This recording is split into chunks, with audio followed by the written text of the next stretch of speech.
Estão me ouvindo direitinho? Sim, professor.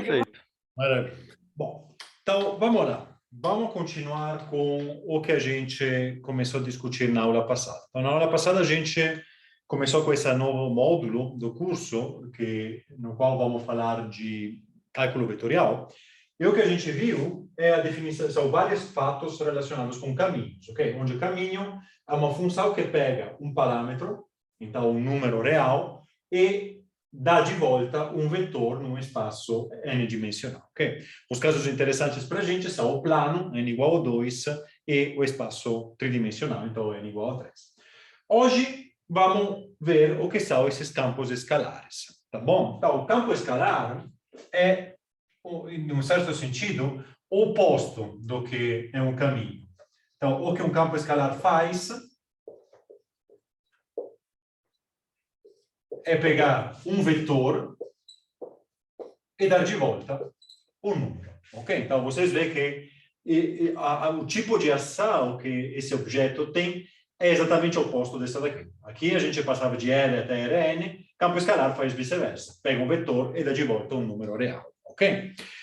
Agora, claramente, os casos que a gente vai analisar nessas aulas são sempre com n igual a 2 ou 3, ok? Dependendo. A gente vai começar com alguns exemplos em n igual a 2, aí depois a gente vai ver como estender em n igual a 3, mas em princípio não há nenhuma dificuldade em considerar campos escalares com n qualquer, ok? Ou também espaços vetoriais diferentes, só que por ser concretos, o que a gente está fazendo é simplesmente olhar aqui, olhar esse exemplo Rn que vai para R, ok? Agora, vamos ver um exemplo, um exemplo com n igual a 2. Então, vamos pegar, por exemplo, o seguinte campo escalar. Φ que vai de xy, então, Φ depende de xy e é igual à seguinte função. É a raiz quadrada de 9 menos x quadrado menos y quadrado. Então, por que estou mostrando esse exemplo?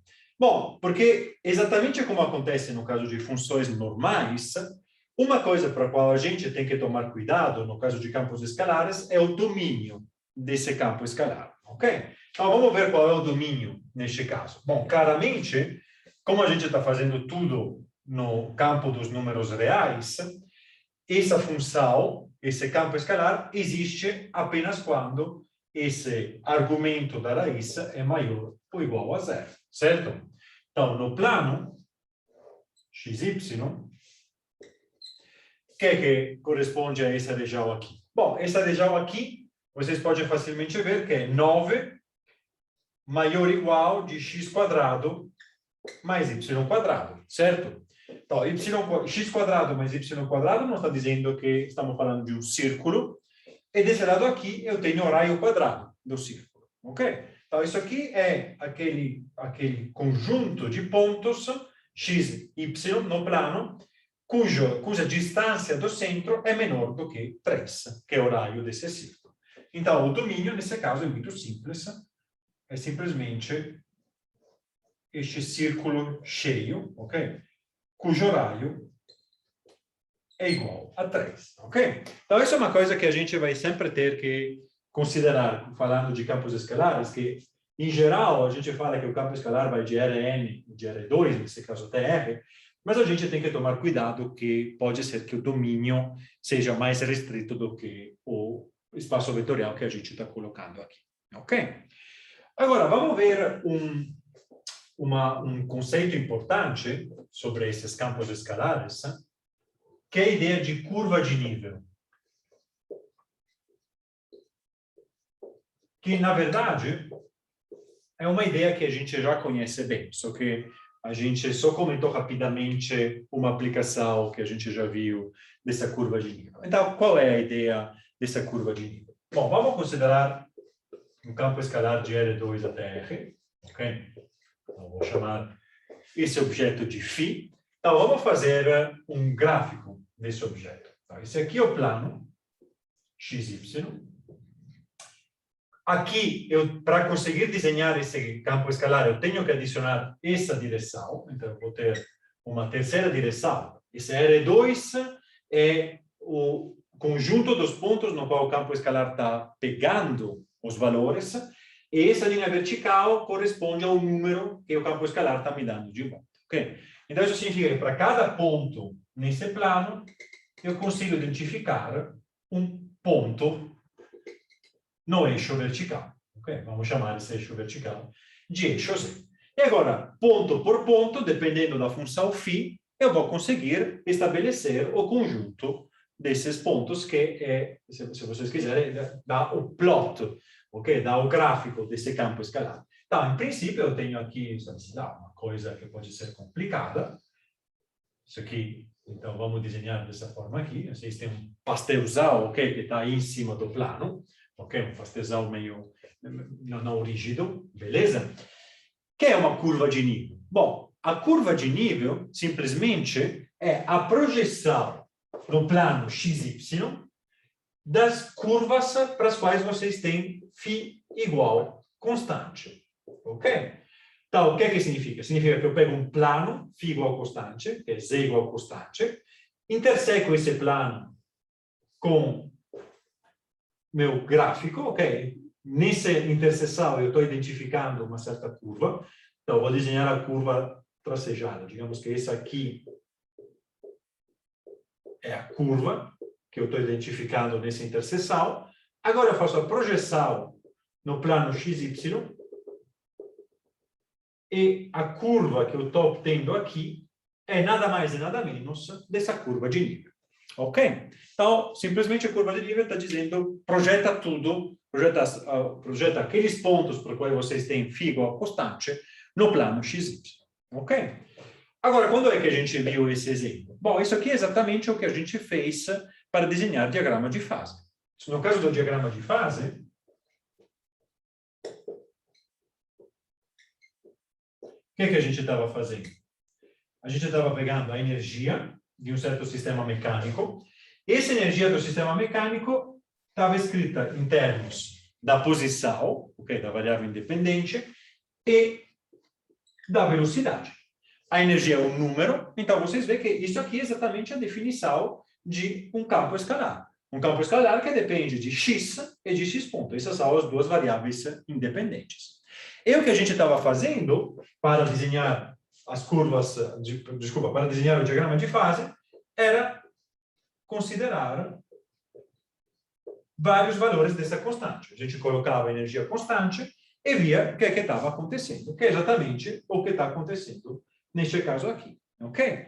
Claramente, naquele caso, a gente não teve que se preocupar com tudo isso, porque intuitivamente a gente sabia já que, dado que a gente tem soma entre desenhando o potencial, certo? A gente estava meio que eliminando uma complicação de ter que desenhar essa curva tridimensional, mas a ideia de fundo é exatamente essa daqui, exatamente aquela de uma curva de nível. Beleza? Tem alguma dúvida, gente? Até agora está tudo muito tranquilo, né? Uhum. Creio que está até agora. Tá, maravilha.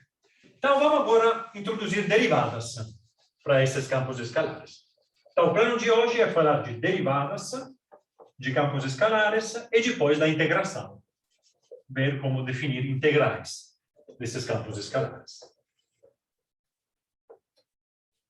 Então, que tipo de derivada é que a gente pode definir? Bom,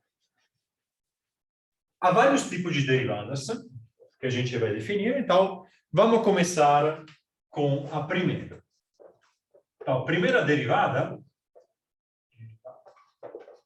que a gente pode definir no campo escalar φ é a derivada parcial. Ok? Então, vamos de novo usar como exemplo um φ que vai do plano até R, ok? Só para simplicidade. Então, como é que eu posso definir a derivada parcial de φ? Bom, a derivada parcial de φ, que, como vocês todos sabem, tem esse símbolo aqui, ok? Tem o del, que é um D torto, é definida da forma seguinte. Eu pego essa variável aqui, ok? Então, eu calculo o meu campo, que depende de duas coordenadas. A variável respeito à qual eu estou derivando, eu shifto para um certo número h, depois tiro φ de xy, divido tudo isso por h e tomo o limite para h que vai para zero. Ou seja, é exatamente a mesma definição de derivada que vocês viram para funções de R em R, só que agora a segunda variável, ou terceira, ou as demais variáveis, respeito às quais vocês não estão derivando, são fixas, ok? Vocês não estão fazendo nada. Claramente, nesse caso, eu posso também definir uma segunda derivada parcial respeito a outra variável, cuja definição vai ser o limite, de novo para um parâmetro que eu vou chamar de h, que está indo para zero, φ de x, e agora não vou fazer nada no x, vou shiftar y, porque eu estou derivando respeito a y, de novo tiro φ de xy, ok? Ou seja, o campo no qual não estou fazendo shift nenhum, e divido por h, ok? Essa aqui é a definição de derivada parcial. Então, só para esclarecer as ideias, ok? Para aqueles de vocês que ainda não estão muito familiares com essa ideia de derivada parcial, vamos ver um exemplo simples.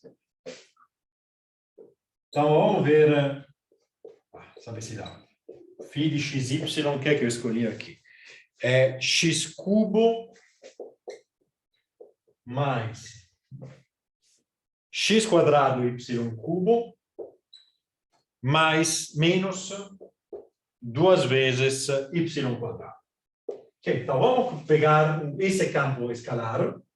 Vocês veem que aqui a gente está obtendo de volta um número, então é justamente, ele está pegando valores em L2, está me dando de volta um número, então é um campo escalar próprio. E vamos calcular as derivadas parciais. Então, dφ em dx é igual ao quê? Bom, o que eu tenho que fazer de acordo com essas definições? Eu tenho que derivar de acordo com as regras usuais respeito a x, e y fica para lá, ok? Fica um espectador, a gente não vai fazer absolutamente nada. Então, aqui, onde é que aparece y? Então, y aparece aqui e aparece aqui, ok? Então, vamos começar com esse x cubo. Então, x cubo vai me dar 3 vezes x quadrado. Esse termo aqui, y é uma constante, ok? Então, derivo só o termo com x quadrado. Então, vai me dar 2 vezes x y cubo. Esse termo aqui é constante. Não depende de x. Então, quando eu vou tomar a derivada a respeito a x, como isso é constante, vai me dar zero de volta, ok? Então, essa aqui é a derivada parcial em relação a x. Vamos ver agora o que acontece quando calculo a derivada parcial em relação a y. Então, agora o papel é invertido, ok? Y está variando, x é uma constante. Então, isso aqui é uma constante, não depende de y, na derivada sobe. Esse segundo termo, eu tenho a constante x quadrado, que vai aparecer, e depois derivo y cubo. Então, isso aqui vai me dar 3 vezes y quadrado. E depois, enfim, tenho esse terceiro termo, que é uma função puramente de y. Então, isso vai me dar menos 4 vezes, porque esse expoente vai descer, e o que sobra é simplesmente y. Ok? Então, nada de especial no cálculo das derivadas parciais. Exatamente o que vocês aprenderam em cálculo 1 ou no colegial. O único cuidado que vocês têm que tomar é todas as demais variáveis a respeito às quais vocês não estão derivando ficam lá e são constantes, ok? Então, é importante que vocês lembrem que são constantes porque, por exemplo, nesse caso, quando eu derivo respeito a x, isso dá zero, porque não tem dependência de x aqui, ok? Agora, claramente, essas aqui são derivadas parciais de primeira ordem. Mas eu posso também calcular derivadas parciais de segunda ordem ou terceira ordem. Posso ir para ordem maiores, ok? Então, o que acontece quando eu vou calcular as derivadas parciais de ordem maior? Bom, aí tem uma coisa especial que pode acontecer. Então, vamos escrever alguns exemplos de derivadas parciais de ordem maior. E, na verdade, eu vou focar nas derivadas de ordem 2, que são aquelas que tipicamente aparecem na física. Vamos considerar sempre meu campo escalar φ de xy, ok? Então, tudo isso vai ser válido para φ de xy. Então, que derivadas de segunda ordem eu posso escrever? Bom, vamos ver daqui. Eu tenho duas possíveis derivadas de primeira ordem, parciais. Então, agora eu tenho que aplicar duas vezes essas duas. Então, com certeza eu posso ter D2 φ em dx2, que é o que é, ok? Com certeza eu também posso ter D2 φ em dy2. Então, isso aqui é... essas duas são completamente análogas das derivadas segundas, para funções normais, ok? De R em R. De novo, aqui calculo com y constante, aqui calculo com x constante, mas não tem nada de novo. Só que agora eu posso cruzar as derivadas. Tem uma ideia nova. Agora eu posso calcular algo que é de tipo d2 φ em dx dy, ou eu posso também escrever essas duas derivadas na ordem oposta, ok? Então, a convenção tipicamente adotada é que o último que estou escrevendo aqui é a derivada que eu estou tomando primeiro. Então, isso aqui está dizendo, eu calculo a derivada parcial de φ respeito a y e depois dessa derivada parcial respeito a x. E aqui é vice-versa, ok? Então, agora, a gente tem um problema, porque essas duas são iguais ou são diferentes? Aqui em cima não tem esse problema, certo? Eu simplesmente derivo duas vezes respeito à mesma variável. Então, não tem um problema de ordem da derivação. Aqui sim. Ou seja, o problema é, faz diferença se eu derivo primeiro respeito a y e depois respeito a x, ou primeiro respeito a x e depois respeito a y? Então, aqui, para responder a essa pergunta, existe um teorema, que é o teorema de Clairaut, que fala a coisa seguinte. Essas duas derivadas são iguais quando ambas são contínuas, ok? Agora, na física, tipicamente, 99% das vezes, a gente tem que lidar com funções, com campos escalares que são contínuos, ok? Tem alguma outra exceção, mas são muito raras. Então, tipicamente, eu posso pôr o sinal de igual aqui e esquecer desse problema da ordem das derivadas, ok? Então, deixa aqui escrever um tipicamente. E aqui eu vou escrever que isso vale quando ambas são contínuas. Professor, Sim. você disse quando a função é psi não, é φ é contínua Não. ou quando uma derivada é contínua? Quando as duas derivadas segundas, calculadas na ordem diferente, são ambas contínuas. Então, dá para mostrar que, neste caso, elas são iguais. Ok. Não é suficiente que φ seja contínua. Uhum. Você tem Tá. que pedir alguma coisa a mais.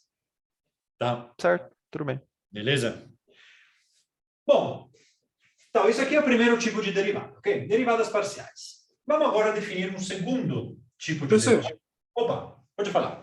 Mas, ó, se eu fizer nesse exemplo aqui, ó, que o senhor mostrou, as segundas derivadas cruzadas são diferentes. E vai ser contínuo. Como assim? Pera.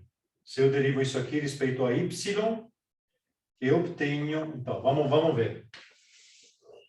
Se eu calculo d2 φ dy dx, que é derivando respeito a y, isso aqui fica 6 vezes xy quadrado.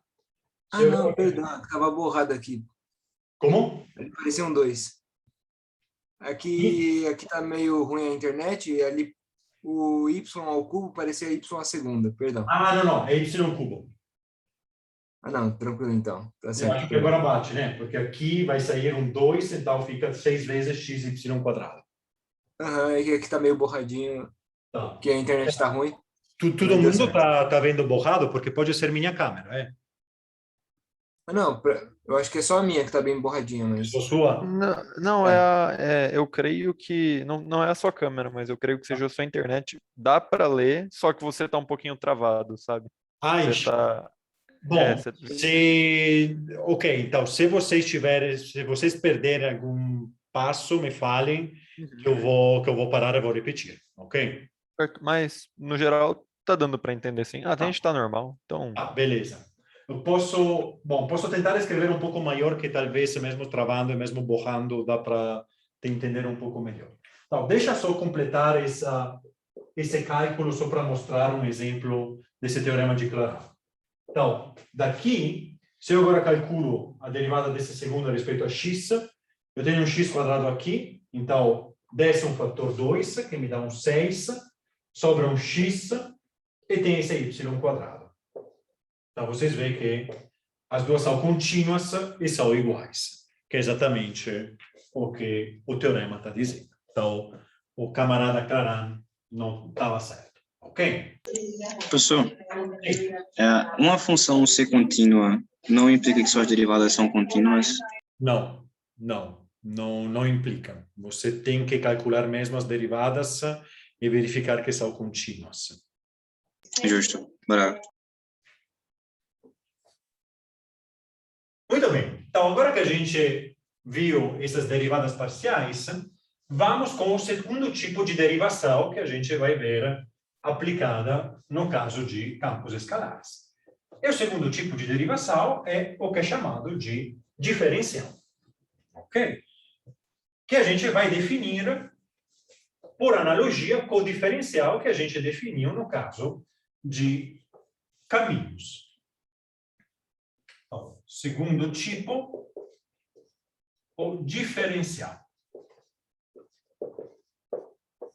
Então, vamos lembrar um pouquinho o que é que a gente fez no caso de caminhos primeiro, e aí a gente vai estender. Então, no caso de caminho, então isso aqui é uma parêntese, que é um lembrete.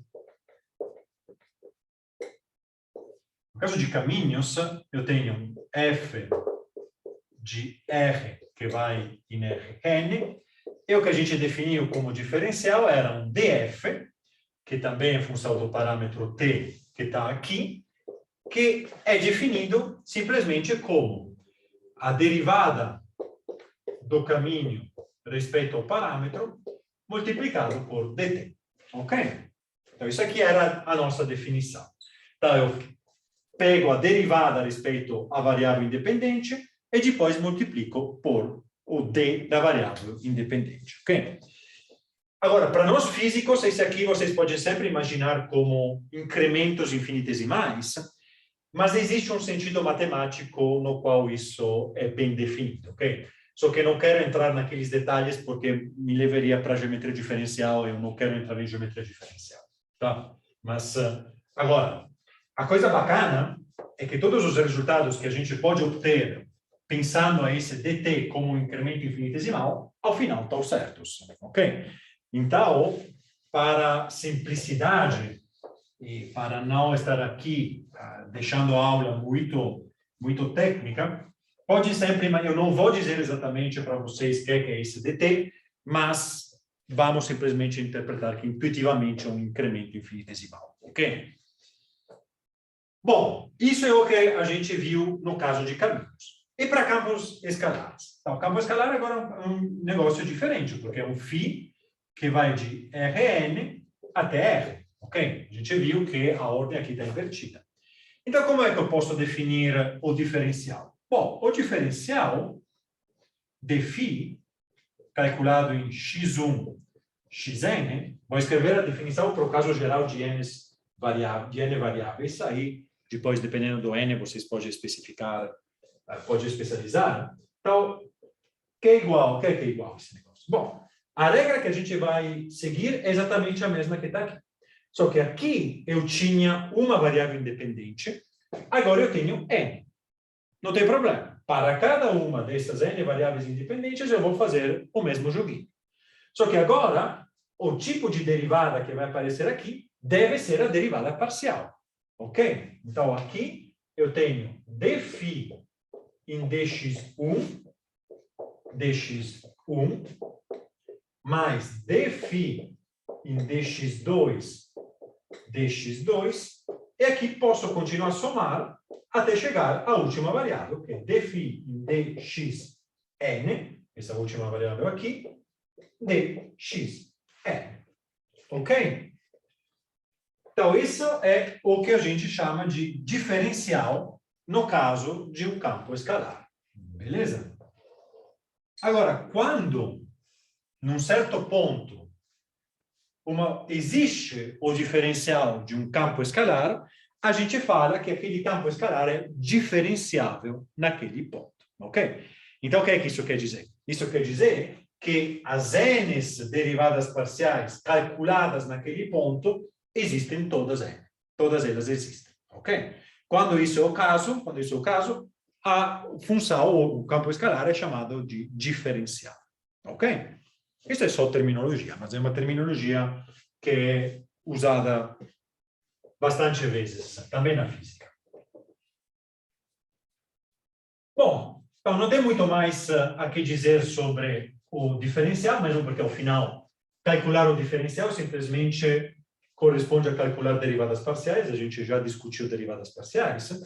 Então vamos agora definir um terceiro tipo de derivada. Opa, sim. Alguém me chamou? Sim, eu. Sim, pode falar. Na física é comum campos não diferenciáveis? Não. Essencialmente nunca acontece. Tá. Tudo bem, então.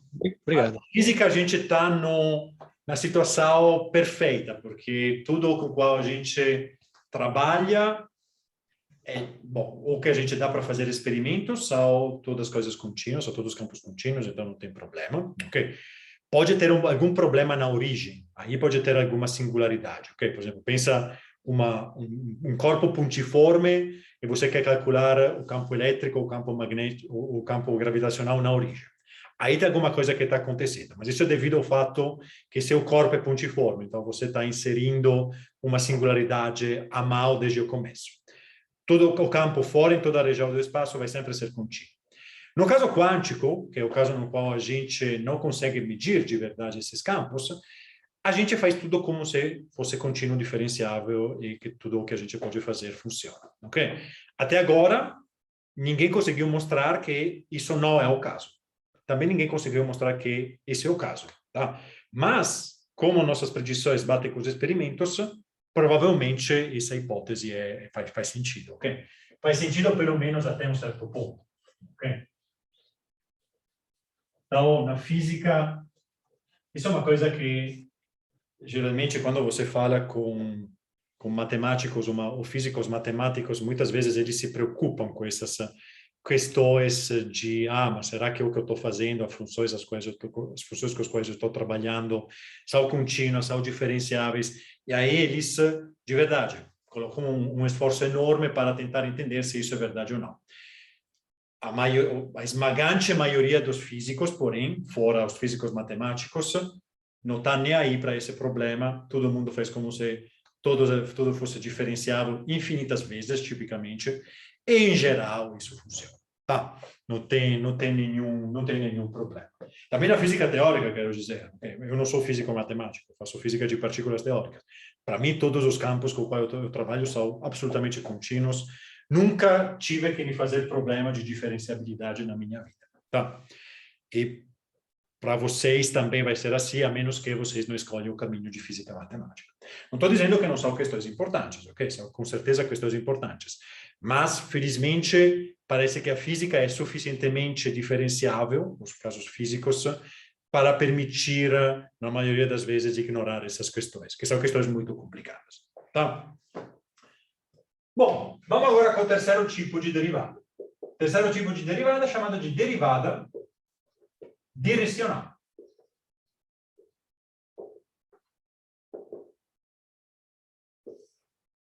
Então, o que significa derivada direcional? Bom, derivada direcional significa a coisa seguinte. Vamos no plano, ok? XY. Até agora a gente aprendeu a fazer uma derivada parcial longo x ou uma derivada parcial longo y. Agora a pergunta é, bom, e se eu quisesse saber como minha função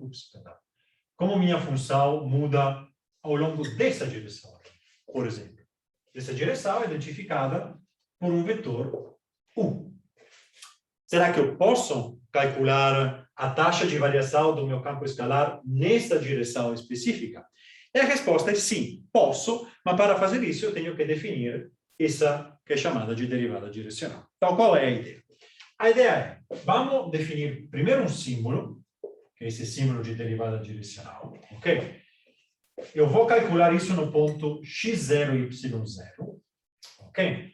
E como é que eu vou definir essa derivada direcional? Então, eu vou fazer uma coisa muito simples.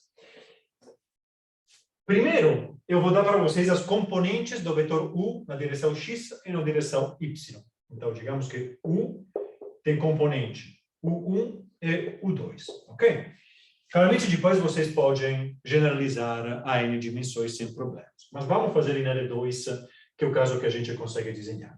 Então, o que é a derivada direcional? Bom, eu tenho que pegar o limite para um certo parâmetro que vai para zero, como sempre, nas derivadas. Só que agora a gente tem que ver, tem que decidir o que é que a gente vai subtrair aqui no numerador. No denominador, vou sempre ter esse parâmetro aqui, h. Eu vou sempre subtrair φ no ponto x0, y0. E agora eu tenho que decidir o que é que eu vou pôr aqui. Então, a derivada direcional é definida da forma seguinte. Eu pego x0 e shifto ele para uma quantidade que é proporcional a 1, e a proporcionalidade dada por esse hzinho, e pego y0 e shifto ele da mesma forma, só que agora o shift é proporcional à segunda componente do vetor u. Essa é a definição de derivada direcional. Ou seja, eu começo com um certo ponto x0, y0, eu vou shiftar o argumento do meu campo escalar na direção do vetor u, respeito ao qual eu quero calcular minha derivada. Tá? Então, vocês veem que a ideia é sempre a mesma, não tem nada de diferente. Só que o que a gente fez no caso de derivadas parciais, se vocês quiserem, é calcular a derivada direcional respeito ao vetor ex. Então, derivada respeito ao vetor ex de φ é o que a gente chama de derivada parcial respeito a x. E, claramente, de forma completamente análoga, a derivada parcial respeito ao vetor EY é nada mais e nada menos do que a gente chama de dφ em dy. Ok? Então, tem nenhuma ideia nova. Isso aqui é simplesmente a generalização da ideia de derivada parcial que, intuitivamente, a gente já tinha na cabeça. Ok? Agora, tem um jeito mais legal, porém, de escrever essa derivada direcional. E isso nos vai levar à definição de um novo objeto. Esse objeto é o que a gente chama de gradiente do campo escalar. Então, vamos ver como é que a gente consegue chegar no gradiente. Professor, Opa, pode falar. tem uma pergunta no chat aqui. A norma do U não faz diferença, né? Não, a norma do U não precisa ser não. Pode ser qualquer. Não precisa normalizar antes de fazer o... Não, porque, na verdade, toda a informação sobre o que isso está te dizendo é simplesmente, o que isso está te dando é simplesmente uma informação sobre a direção na qual você está incrementando a função. O fato que esse U1, U2 tenha norma 1, norma qualquer ou norma qualquer, some completamente do seu cálculo final, porque você está tomando o limite H que vai para zero. Perfeito, obrigado. Imagina. Ok, então vamos agora mexer um pouquinho nessa derivada direcional e vamos chegar na definição do que é o gradiente, ok? Então, eu vou escrever a expressão dessa derivada direcional em termos do gradiente e depois vou derivar para vocês. Então, a expressão é a seguinte. A derivada respeito ao vetor u de φ é um objeto que é igual ao produto escalar entre u e este outro objeto que eu vou chamar de gradiente de φ.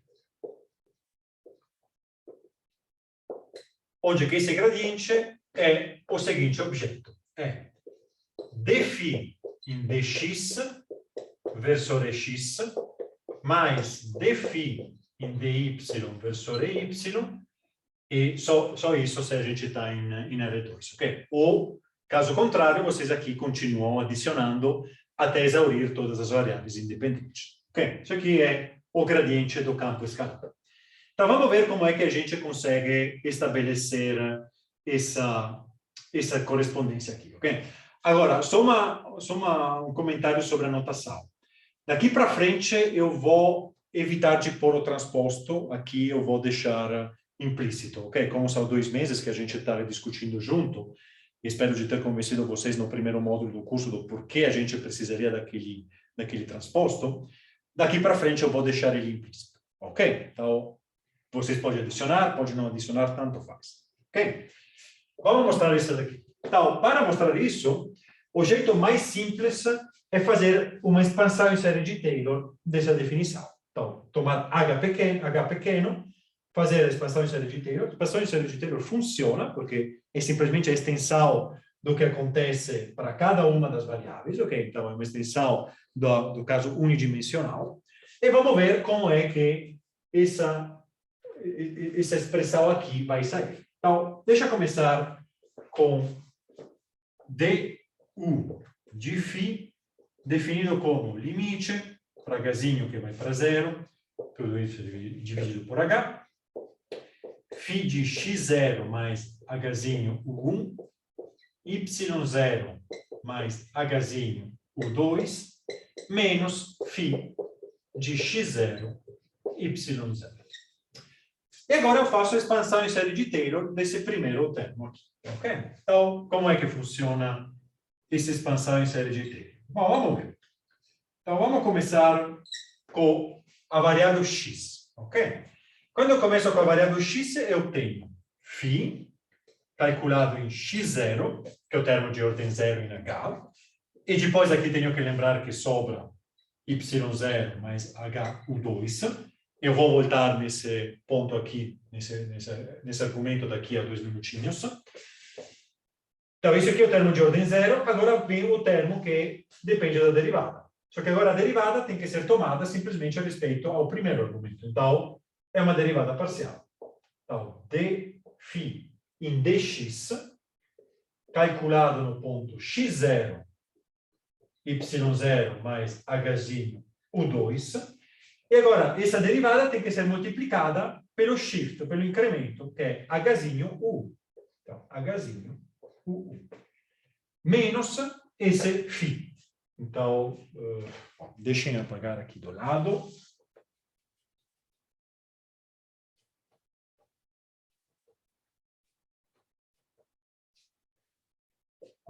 Menos φ calculado em x0, y0. Ok?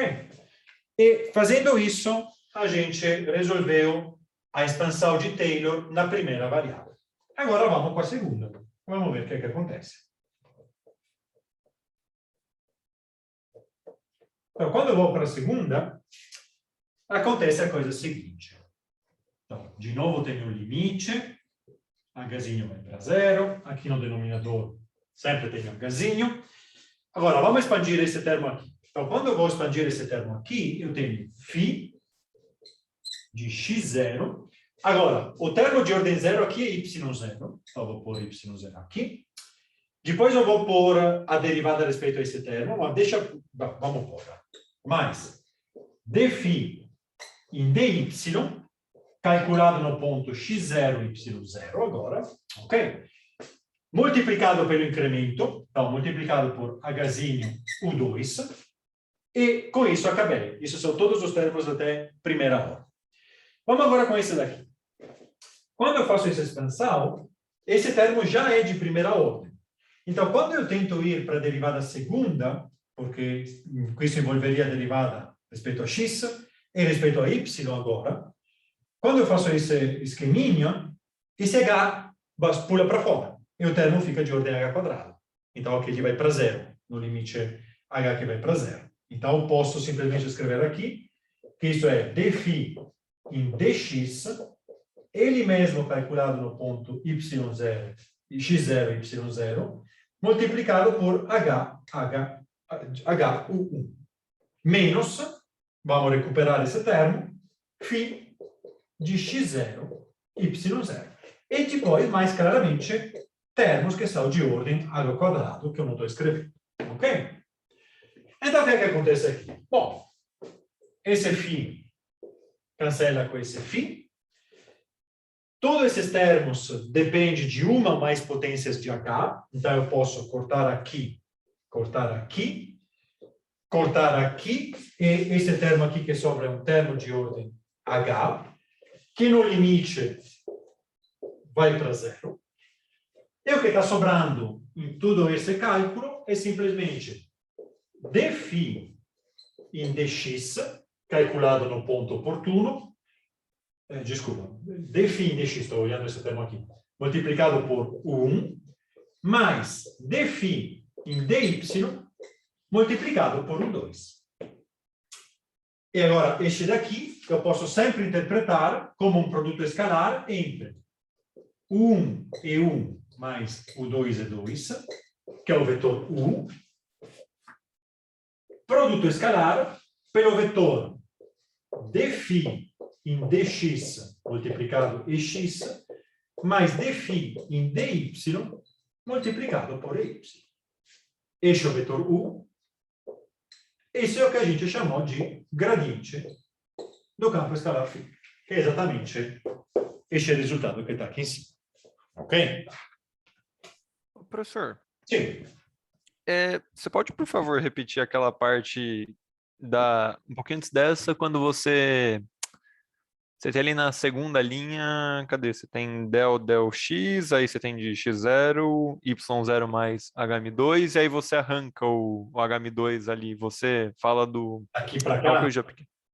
eu não entendi por que vai sumir essa parte do H. Isso, esse daí, por que isso daí acontece?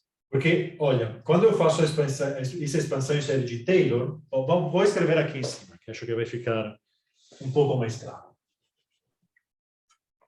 Tudo bem. Então, vamos ver a expansão em série de Taylor deste termo aqui.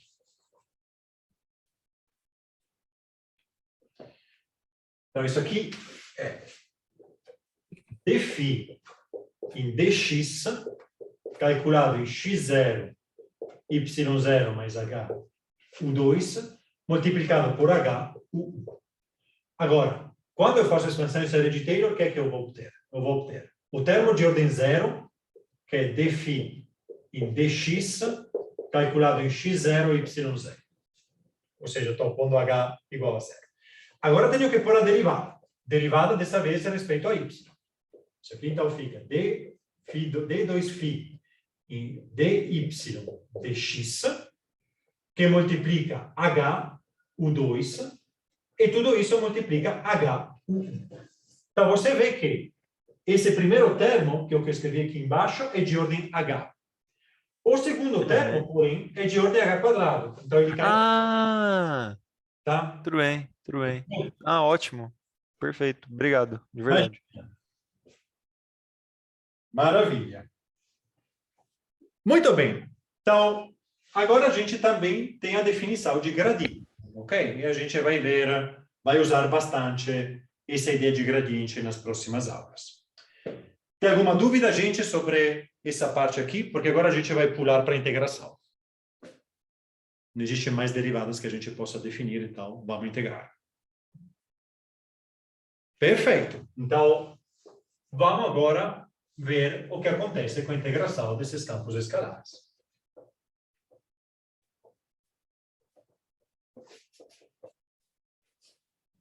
A integração não vai ser particularmente complicada, ok? É uma extensão mais ou menos intuitiva do que acontece com a integração de Riemann, no caso unidimensional. Professor, eu só estou um pouco confuso com o significado dessas derivadas. Tipo, a derivada direcional, ela representa o tanto que a função cresce, o tanto que o campo cresce em uma certa direção, sabe? Isso mesmo. E esse gradiente, ele tem algum significado físico, alguma coisa assim, que dê para a gente associar? Sim, a gente poderia associar um significado. Esse gradiente é, se você pega, deixa eu ver como eu posso dizer. Se você pega seu campo escalar, ok, o plot do seu campo escalar, ponto por ponto você pode definir um plano tangente. Esse gradiente é ortogonal àquele plano tangente. Agora, eu sempre achei isso muito complicado, muito confuso, então é por isso que eu não estou dizendo isso para vocês, eu estou só mencionando porque você perguntou. Eu não acho isso intuitivo de ver da definição. Então... Entendi. Mas pelo menos tem alguma coisa para visualizar. Obrigado, professor. Tá.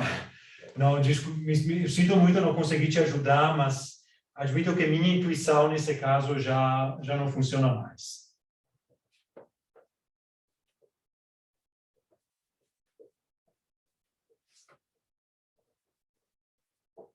Ok, então, agora, para definir a integração sobre esse campo escalar, a gente vai primeiro fazer uma pequena, muito rápida revisão do que é a integral de Riemann, no caso de funções de R por R, e aí depois a gente vai generalizar.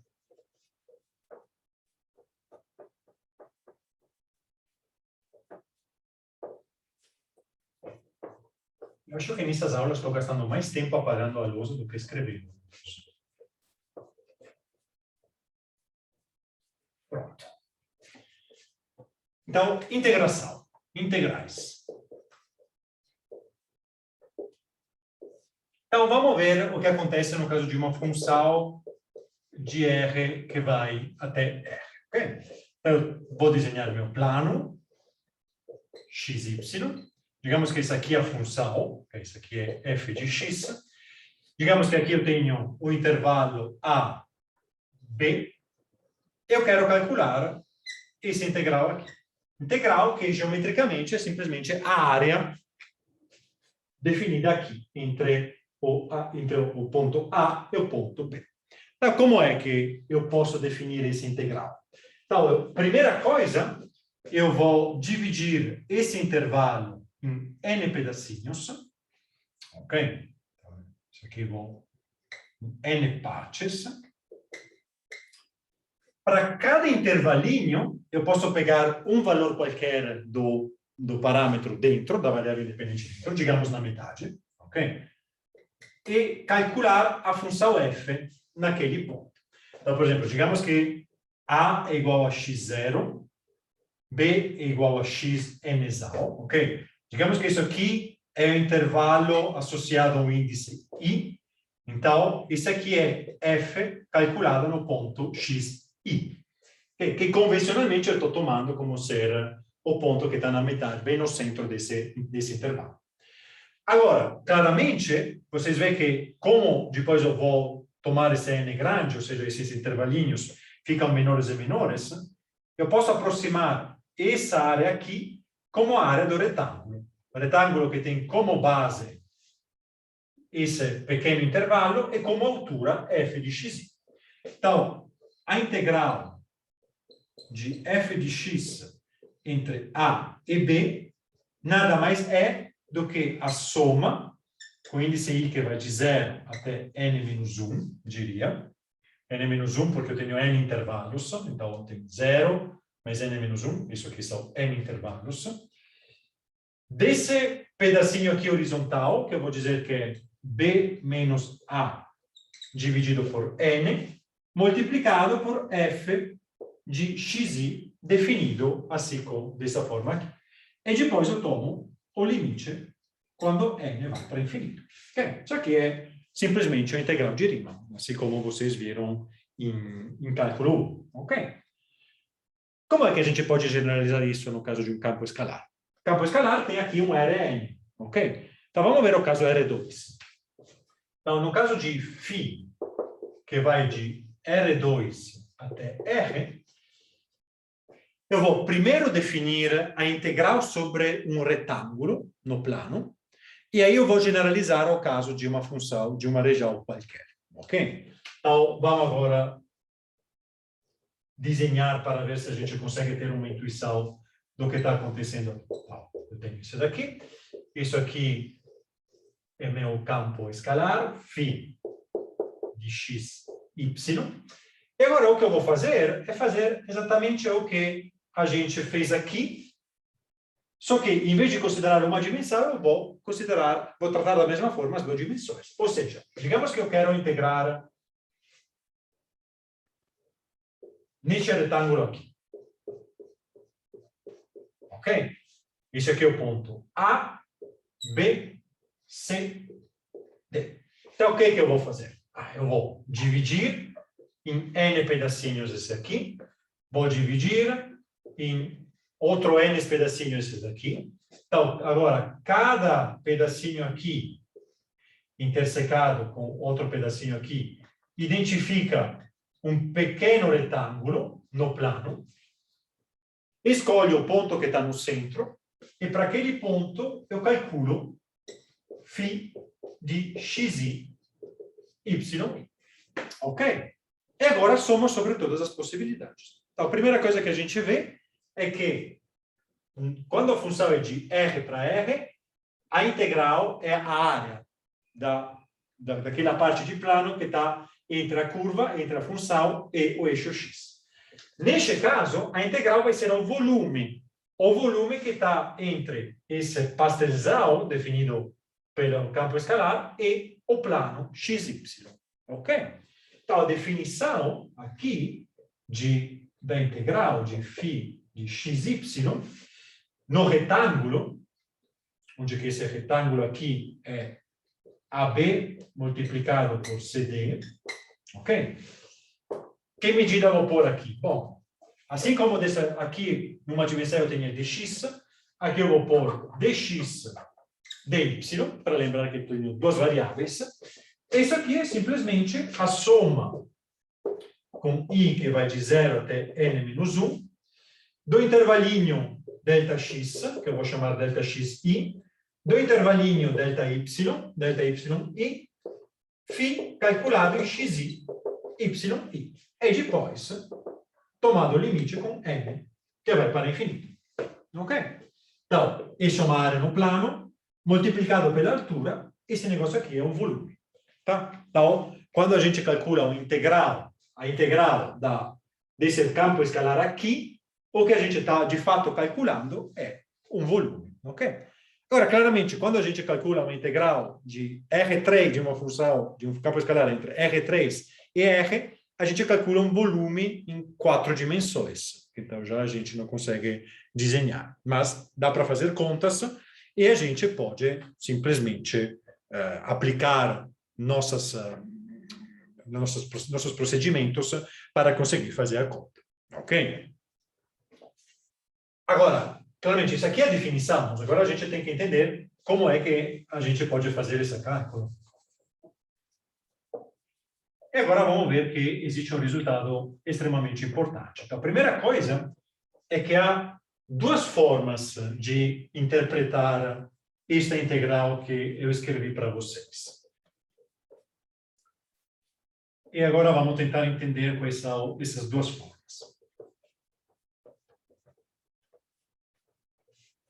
Então, vamos primeiro desenhar o retângulo no plano, ok? Agora não preciso me preocupar com o campo escalar mesmo. Então, digamos que este é o ponto A, este é o ponto B, este é o ponto C, este é o ponto D. Então, o retângulo que eu estou considerando é esse daqui, ok? Que eu estou marcando. Eu quero a integral neste retângulo. Agora, claramente, eu tenho que entender o que significa fazer essa integração. Por exemplo, a ordem conta. Eu posso fazer uma integração primeiro em y, primeiro em x e depois em y, ou primeiro em y e depois em x. Como é que eu posso fazer este cálculo do ponto de vista prático? Porque, claramente, usar a definição é completamente inútil, no caso de uma integral de Riemann normal, ok? Vocês nunca usam a definição. Então, essa definição é simplesmente para motivar o que a gente está fazendo. Agora a gente precisa de uma regra para calcular isso. Então, para dar um pulinho, para dar um passinho na direção de conseguir calcular esse objeto, o que a gente vai fazer é definir dois subintegrais aqui, da forma seguinte. Vamos escrever isso da seguinte forma. Separando a integração em dx e em dy. Então, a integração em dx vai de a até b. A integração em y vai de c até d. Isso aqui até agora é simplesmente uma questão notacional, ok? Estou dizendo que eu posso escrever essa integral sobre o retângulo, como o retângulo tem as duas direções ortogonais, eu posso escrever dessa forma aqui, para lembrar que x vai de a até b e y vai de c até d. Só que agora, olhando daqui, eu vejo que, de fato, eu poderia pensar nesse integral da forma seguinte. Que tal eu definir uma função que é integral de y, φ de xy entre c e d. Isso é uma função apenas das variáveis x. Então, eu estou fazendo a primeira integral, essa é uma integral deixando x fixo. Então, é uma integral numa dimensão, que eu sei fazer. Todas as regras que vocês viram no curso de cálculo aplicam. Então, fazendo assim, eu calculo essa função de f de x, e só uma vez que eu tenho resolvido essa primeira integral e tenho calculado esse f de x, eu faço a integral que sobra entre a e b de f de x. Por que não? Esse é um jeito que funciona. Eu estou fatorizando o problema da integração sobre um retângulo em dois problemas de integração unidimensionais que eu consigo resolver. Só que agora tem um problema, tem um potencial problema aqui. Porque, olha, eu falei para vocês, que tal fazer primeiro a integral no y e depois a integral no x? O que significa aqui? Significa que a primeira integral eu fixo x e estou varrendo todos os valores de y entre c e d. Ou seja, eu fixo x e estou me movimentando nessa direção. Uma vez que eu consigo fazer essa integral, eu começo a variar o valor de x, e para cada valor diferente de x, eu faço a mesma integral varrendo na vertical. Mas por que eu não inverto a ordem? Por que eu não faço primeiro a integral fixando y e varrendo x, e depois mudando y? Isso deveria ser minha escolha. Faz diferença se eu primeiro fixo x e varro na vertical, ou primeiro fixo y e varro na horizontal? Bom, pode fazer diferença no caso de funções descontínuas, ok? Mas existe um teorema, que é o teorema de Fubini,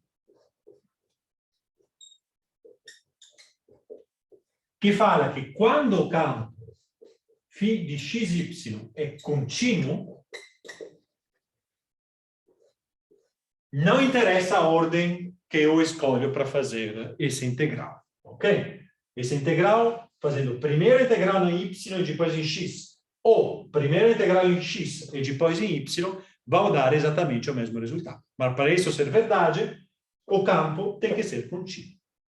Como a gente acabou de discutir, como na física tipicamente os campos são contínuos, a gente nunca se preocupa com essa questão de ordem, ok? Então, qualquer ordem vocês possam escolher, desde que o campo seja contínuo, o resultado vai ser exatamente o mesmo, ok? Está tudo claro nessa parte aqui? Porque agora a gente vai generalizar. Ok, não estou vendo perguntas, então agora vamos tentar entender como é que eu posso fazer uma integral que não seja sobre um retângulo. Porque tudo bem, retângulo pode ser interessante em alguns casos, mas nem sempre eu quero fazer uma integral sobre um retângulo. Vamos supor que... Lembra aquele exemplo inicial no qual o meu campo escalar era definido só dentro do disco de um certo raio? Bom, que tal fazer a integral do campo no domínio dele, ou seja, sobre o disco? O disco não é um retângulo. Então, como é que eu posso fazer essa integração mais geral? Bom, existem várias técnicas, ok? Eu vou mostrar para vocês uma específica. E essa técnica, que eu acho mais simples, é a seguinte. Então, vamos primeiro pegar nosso plano XY, ok? Então, o campo escalar pega um vetor daqui e dá de volta um número. Então, não vou desenhar a terceira dimensão, onde eu poderia desenhar o campo escalar. Eu vou simplesmente focar no domínio do campo escalar. E vamos definir uma certa região. Digamos uma região assim. Então, qual é a ideia? A ideia é a seguinte. Vamos fixar um valor de x. Uma vez que eu fixo um valor de x, eu consigo identificar esse y, que é o y inferior, que depende de x, do qual minha integração vai ter que começar, e também vou conseguir definir esse extremo superior, que também depende de x. Então, a ideia é a seguinte. uma vez que eu fixo x, eu posso identificar y mínimo, y máximo. Eu faço a integral mantendo x constante entre y mínimo e y máximo, e depois começo a variar x. Que é exatamente a mesma coisa que a gente viu aqui, só que aqui era muito simples, porque era um retângulo, então y não dependeva de x. Aqui é um pouquinho mais complicado, porque o valor inferior, o mínimo, o limite inferior, o limite superior da integral, na y, depende de x. Ok? É uma ligeira complicação. Mas não tem nada de particularmente difícil na fazer. Então, agora a gente vai ver um exemplo de como é que a gente pode, de fato, fazer essa conta. E o exemplo que a gente vai ver é o seguinte. Vamos calcular a área de um círculo. Caso para o qual a gente já sabe o resultado. Ok? Então, como é que eu posso calcular a área do círculo? Se vocês pensam, o que a gente falou é que a integral do campo escalar é um volume. Então, se é um volume, como é que eu consigo calcular a área? Bom, mas pensa um campo escalar constante que sempre vale 1. Numericamente, se eu estou calculando o volume de um objeto que tem como área horizontal um círculo e altura 1, o que eu estou de fato calculando é a área do círculo. Simplesmente porque a terceira variável não está jogando papel nenhum. É constante igual a 1. Então, numericamente, o que eu estou obtendo calculando esse integral é justamente a área da região no plano no qual eu estou interessado. Então, Professor, opa, a ideia é que o volume desse cilindro de altura 1 é igual à área do círculo plano. Então, a gente só está aproveitando a matemática, né? exatamente. Então, a terceira dimensão não joga papel nenhum. Tá? Justo. Bom, então vamos ver como fazer. Então, no caso do círculo, então vamos desenhar nosso círculo. Deixa eu trocar a caneta.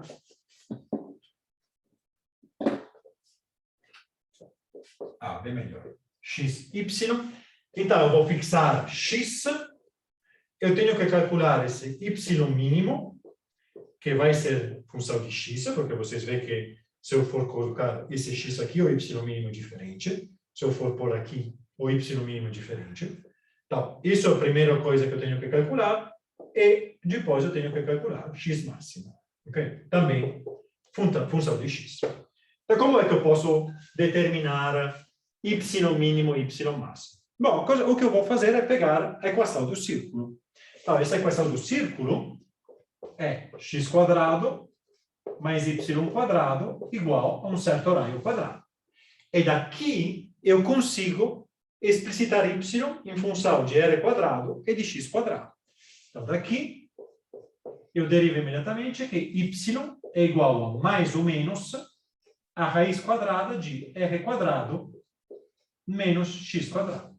Ou seja, isso está me dizendo que y é sempre menor ou igual da raiz quadrada de r² menos x² e é sempre maior ou igual de menos a raiz de r² menos x². Então, este valor que está aqui na esquerda é o que a gente está chamando de y mínimo, porque vocês veem que fixando x, eu sei esse valor, então é o que eu estou chamando de y mínimo. Esse valor aqui na direita é justamente y max. Então, agora vamos fazer essa conta, ok? Há um jeito mais esperto de fazer essa conta, que seria trocar as coordenadas de cartesianas para polares no plano, mas a gente vai chegar ali em 10 minutinhos, ok? Isso vai ser justamente o próximo assunto que a gente vai enfrentar. Então, vamos ver primeiro como é que eu posso fazer a conta e se o que eu estou dizendo para vocês faz sentido ou não.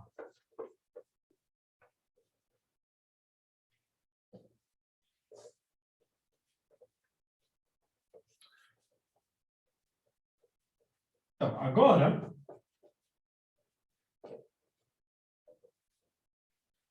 eu tenho que a integral em dx dy do meu campo escalar, que eu vou escolher como ser igual a 1, então não vou escrever nada, na região do disco, é igual à coisa seguinte. Vou separar as duas integrais. Como 1 é uma função contínua, de acordo com o teorema de Fubini, não tenho que me preocupar com a ordem. Então, eu vou fazer primeiro a integração em y e depois a integração em x. Essa integração em y vai de y mínimo, função de x, até y máximo, função de x. E x vai de menos r, que está aqui, até mais r, que está do outro lado. Ora, claramente, vocês poderiam também fazer o vice-versa. Como falei, a ordem não conta. Então, vocês poderiam também fixar y e determinar x mínimo em função de y e x máximo em função de y. No qual caso, vocês deveriam invertir a ordem da integral, ok? Mas vamos fixar nesse daqui. Então, o que é esse negócio? Bom, esse negócio aqui é a integral em dx menos r até r, da integral em dy. Agora, y mínimo é esse negócio aqui, então é menos raiz de r quadrado menos x quadrado. Y máximo é a mesma coisa com o sinal mais. Então, aqui em cima aparece a raiz quadrada de r quadrado menos x quadrado. Agora, a integral em y é trivial, porque tem 1.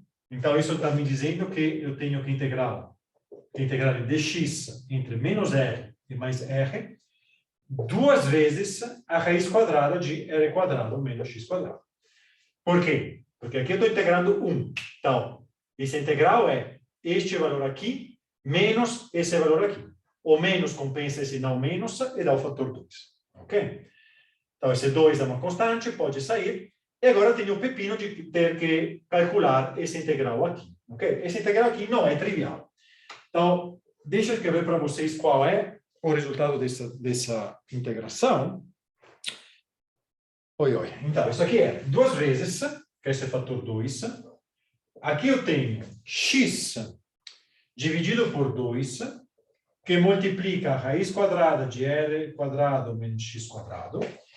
E aqui eu tenho um termo horroroso, que é de tipo mais r quadrado dividido por 2, o arco tangente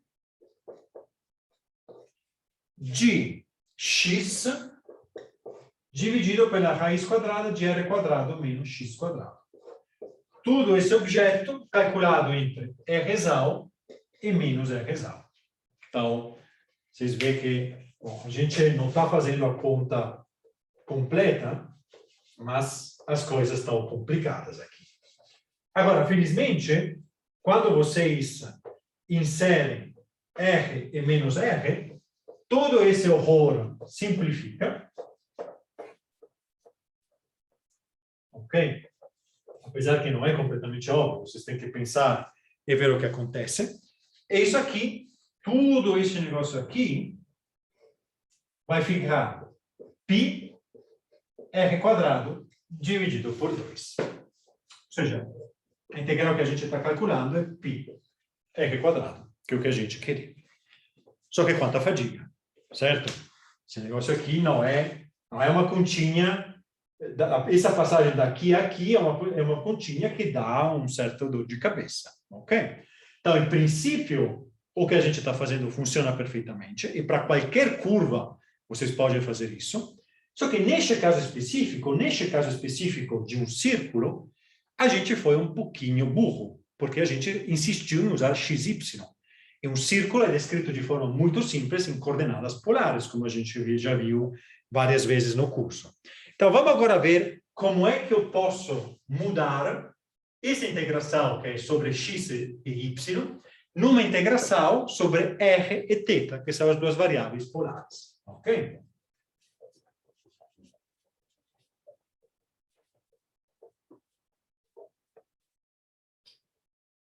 E para fazer isso, bom, a gente vai fazer um desenho e ver o que sai. Então, o que é dx dy? Isso aqui é simplesmente a área infinitesimal. O que eu quero dizer com isso? Eu quero dizer que no meu plano XY, eu começo da origem, eu considero um pequeno quadradinho cujo comprimento horizontal é dx e cujo comprimento vertical é dy, e quando eu multiplico os dois, eu estou obtendo uma área. Ok? Agora, se eu, em vez, quero fazer a mesma conta em coordenadas polares, o que é que eu tenho que fazer? Bom, vamos agora desenhar meu plano. Isso aqui ainda é XY, só que agora a área infinitesimal eu tenho que definir em termos de R e em termos de θ, onde lembro para vocês que R é a distância do centro e θ é este ângulo aqui. Então, eu vou definir aqui este comprimento aqui, ok? Que é o comprimento na direção radial, como dr. Este ângulo aqui, eu vou dizer que é dθ. E agora eu vou tentar calcular essa área aqui. Essa área aqui é fácil para ser calculada, porque, olha, eu já tenho um lado. Tudo é infinitesimal, então isso aqui, de fato, é um pequeno retângulo, ok? Eu tenho dr deste lado, eu tenho simplesmente que determinar quanto vale o comprimento desse arco de círculo. Mas o comprimento de um arco de círculo é simplesmente dado pela distância do centro, que é o que eu estou chamando de R, multiplicado pelo ângulo, que é dθ. Ok? Então, este comprimento aqui, este aqui, é simplesmente R dθ. Isso está me dizendo que dx dy, a área no plano em coordenadas cartesianas, tem que ser igual a R dθ de R. Então, isso aqui é a mudança de coordenadas em nível da medida da área. A gente vai ver mais para frente não sei se é na próxima aula ou daqui a 2 aulas, mas vamos ver uma prescrição geral para fazer essa mudança aqui. Ok? Por enquanto, a gente simplesmente teve que se preocupar com de fazer o desenho bonitinho, mais ou menos, ok? Porque minhas capacidades de desenhar não são muito ruins, mas a gente já chegou nesse resultado. Agora, como check, é sempre bom ver que as dimensões que a gente está considerando são de área. Então, tem que ser comprimento quadrado. Então, deste lado é óbvio, este comprimento, então esse é comprimento quadrado. Deste lado, o que é que eu tenho? Eu tenho R, que é comprimento, e dr, que também é comprimento. dθ é adimensional. Então, não carrega dimensão física. Então, deste lado também, a gente está falando de dimensões de área. Exatamente o que a gente quer. Ok? Eu digo isso porque já aconteceu que, na prova, alguém esquecesse o R. Então, vocês estão tentando integrar numa área, mas o elemento de área que vocês estão considerando, o tal ponto na conta, tem dimensão de comprimento, não comprimento quadrado. Então, tomem sempre cuidado, porque, em geral, simplesmente fazendo esse pequeno check de análise dimensional, também, nesse caso, evita muitos problemas. Ok? Bom, então, agora que a gente tem essa área infinitesimal escrita em termos das coordenadas polares, o que a gente vai fazer é repetir a conta que a gente acabou de fazer, o que estava escrito aqui e que nos deu tanta dor de cabeça, mas dessa vez a gente vai usar a área escrita dessa forma aqui. Então, de novo, o que eu vou calcular é a integral do disco dx dy, só que agora eu vou escrever, em vez de dx dy, vou escrever coordenadas polares. Então, isso é dθ, dr, r. E agora deixa eu ver aqui que isso é no disco. Okay? Disco de raio Herzal.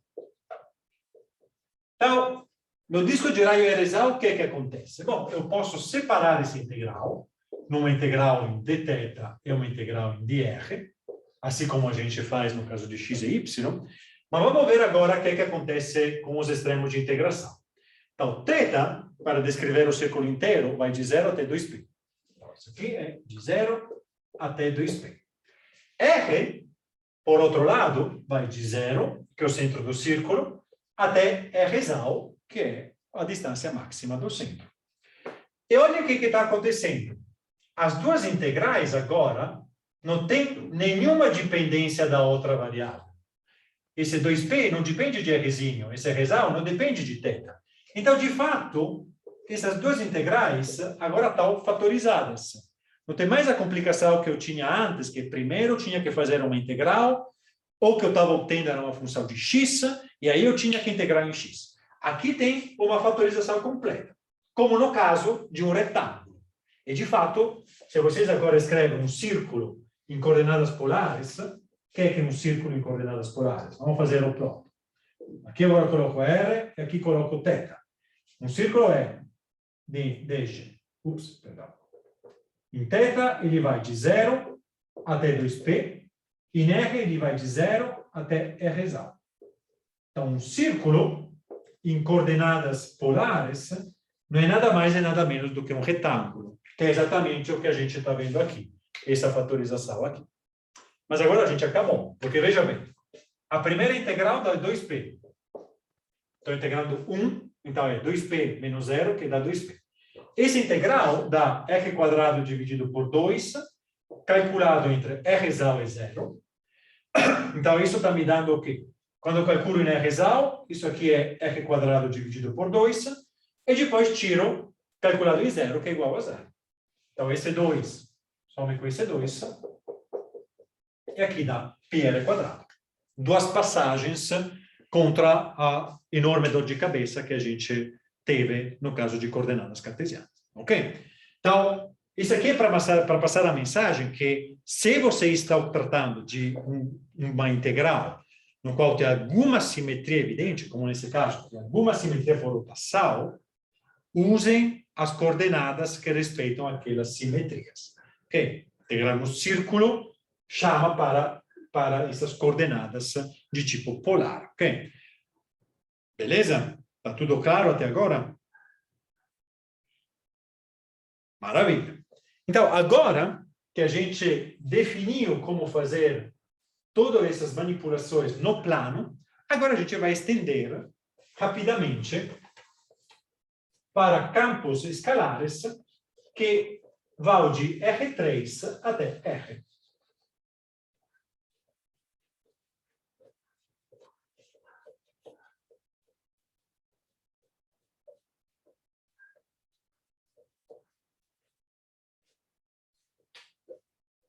Então, agora, φ pega um vetor de R3 e me dá de volta um número real. O que eu tenho que me preocupar aqui? Bom, a gente viu vários objetos que podem ser relacionados ao campo escalar. Primeiro são as derivadas e segundo são as integrais. Então, no caso das derivadas, a gente já fez a tratação para a dimensão n genérica, colocando aqui nzinho. Então, as derivadas vocês já sabem fazer, ok?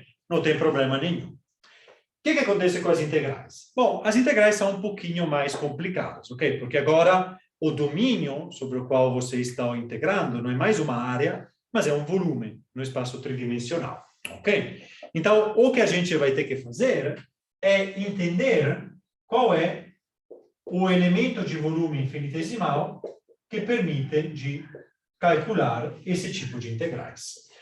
A gente não vai ver o caso mais geral de como poder fazer essas integrais, mas a gente vai ver só alguns exemplos desse elemento de volume infinitesimal, escrito em coordenadas cartesianas, em coordenadas cilíndricas e em coordenadas esféricas, okay? Que são os 3 tipos de coordenadas mais usados.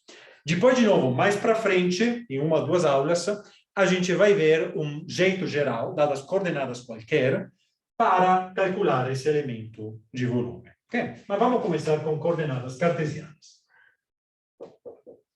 Bom, no caso de coordenadas cartesianas, é simples, porque o que a gente tem é a generalização imediata do que a gente fez em 2 dimensões.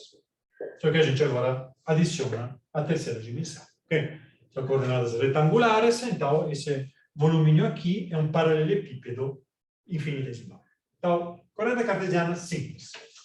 Vamos ver agora coordenadas cilíndricas,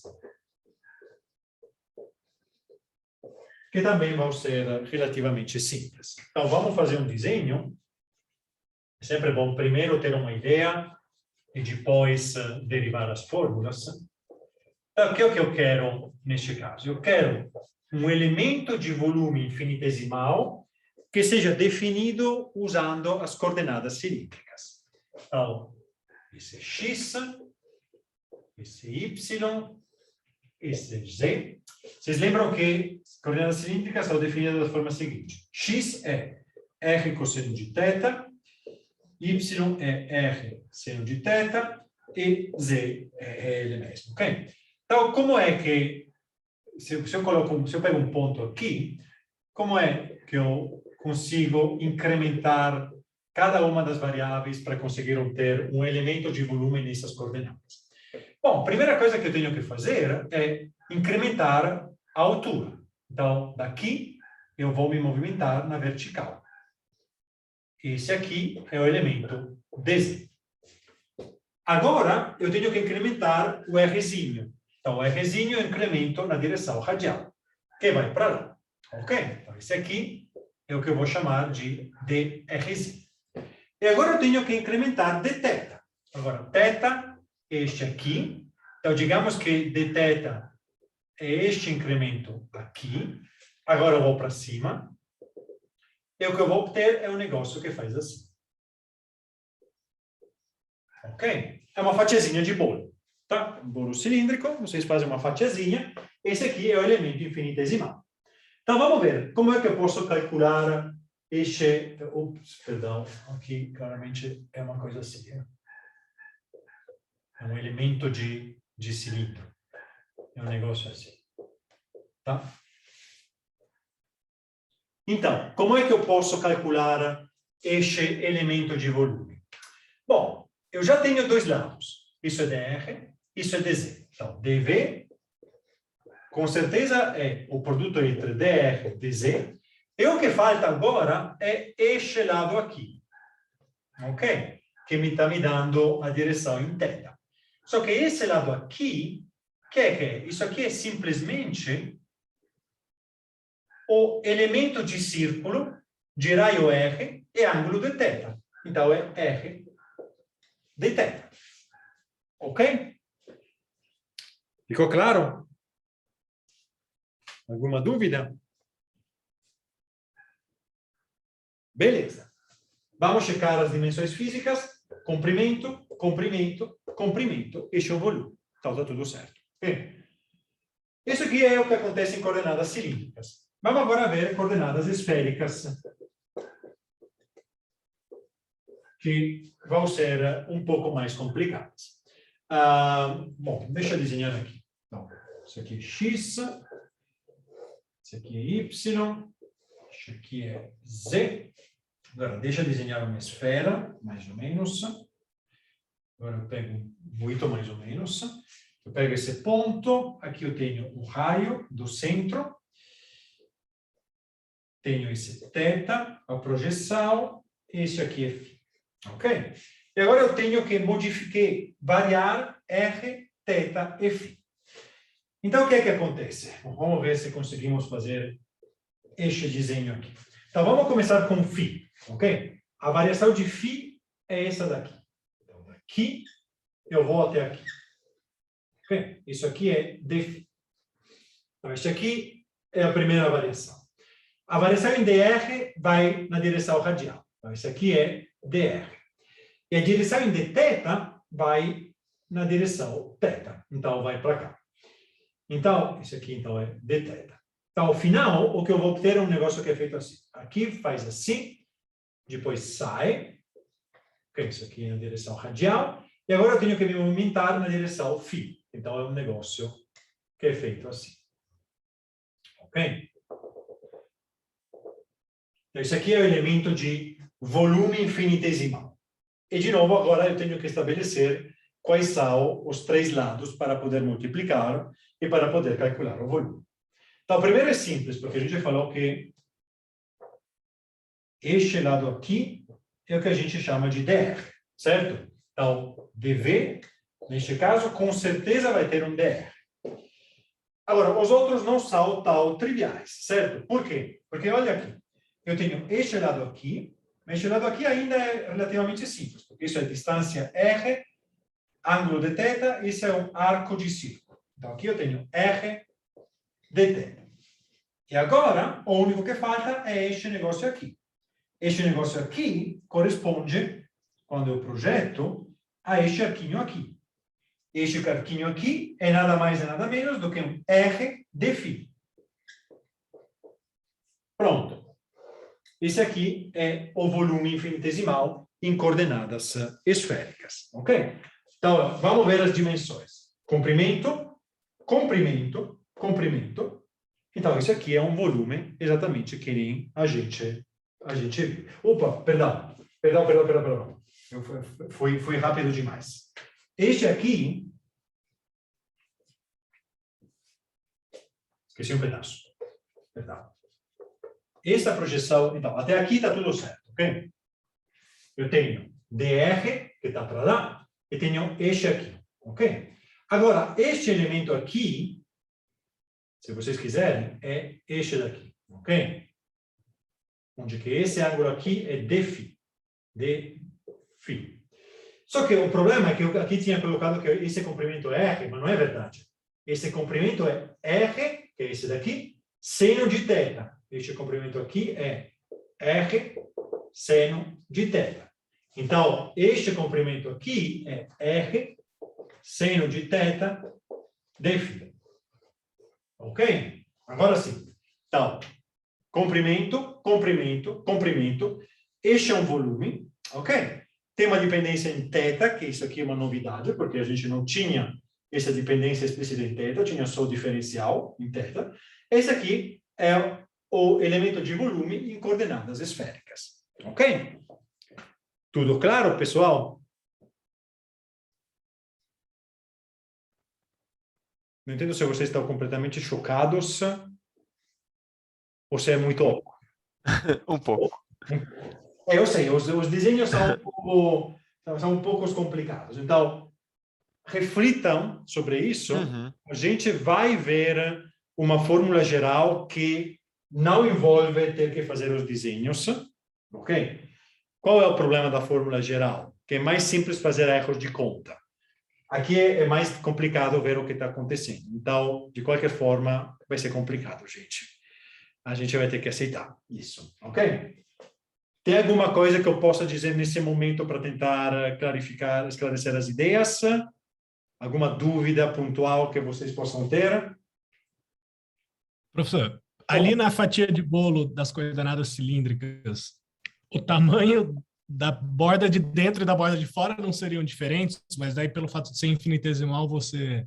Exatamente. Difere no dr, que é muito Uhum. pequeno, então são essencialmente iguais. Tá, beleza. Professor, Sim. é bolo do quê? Ah, brigadeiro, eu diria. Mas aí a gente pode fazer um poll. Vamos ver quem é que É gosta. bom, Tá bom? é bom. Brigadeiro. Eu topo. Ótimo. Bom, então, gente, hoje acho que eu choquei vocês o suficiente, então a aula termina aqui.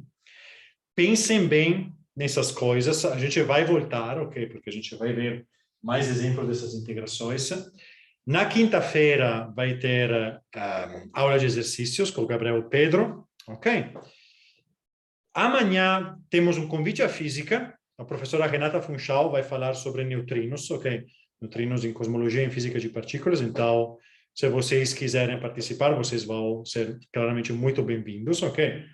E a gente se vê de novo na terça-feira da semana que vem. Qualquer dúvida, especialmente nesse caso aqui dos desenhos, que eu sei que meus desenhos são um pouco picassianos, mas não no sentido bom, é só escrever ou na terça-feira da semana que vem a gente conversa, tá bom? Tá bom. Valeu, professor.